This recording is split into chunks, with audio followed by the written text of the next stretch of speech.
Well, hey guys, my name is Jacob Marchluski. I teach guitar making here in Siguatepeque, Honduras, with an awesome group of students. And I just wanted to take a minute to share a little bit about the project and specifically about some of the instruments that have recently come out of our workshop.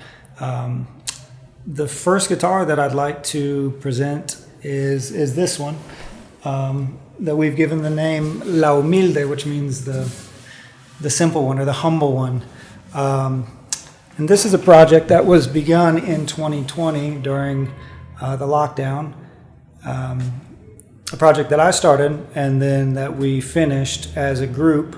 And I just kind of want to explain what it is and what the idea behind it is and all of those things.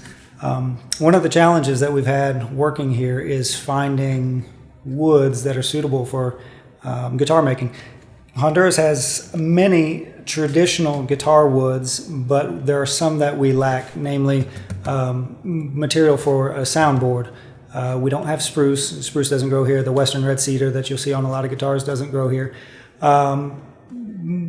You'll see guitars with mahogany tops and such, but that's more of a folk guitar option. You don't see it a lot on classical guitars. So, all that being said, we experiment a lot with alternative woods. And the point of this project, La Humilde, was to see if we could produce a very high quality guitar using some woods that not only are not traditional, but woods that most would consider low quality woods.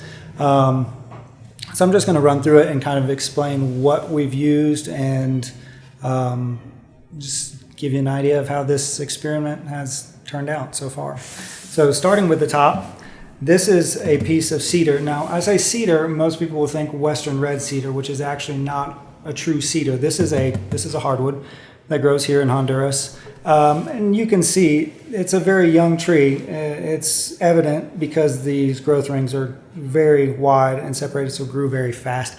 This is not a first choice in woods, let's say, for a top. However, we have placed the structure, we've built the bracing system to accommodate for that. It's a flamed cedar top. We have carbon reinforced braces made out of capulín coloreado, another very light wood that we have that grows here. It's a cousin to the balsa tree.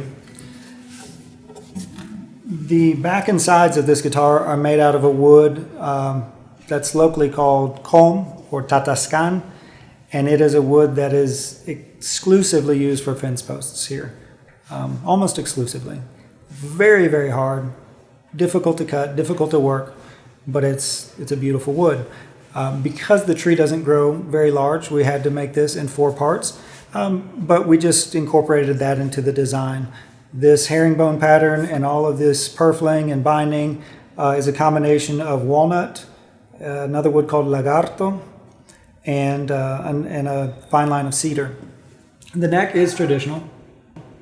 It's a mahogany neck, caoba, they call it here. The fingerboard and bridge are made out of a wood called paleto, which we actually harvested from a river. This tree had fallen 30 years prior and has been sitting in the river, and we were able to obtain permission and go and harvest this wood, and we've used it quite extensively. It's very beautiful, very stable, very hard, and just a nice wood. Very pleased with the results. I would call it a success, the experiment that we did here with this Humilde. Sounds very nice, even though it's a very young guitar. It will continue developing its sound, but very pleased. And we're going to have Daza Maldonado do a sound test for you guys so you can see how it turned out.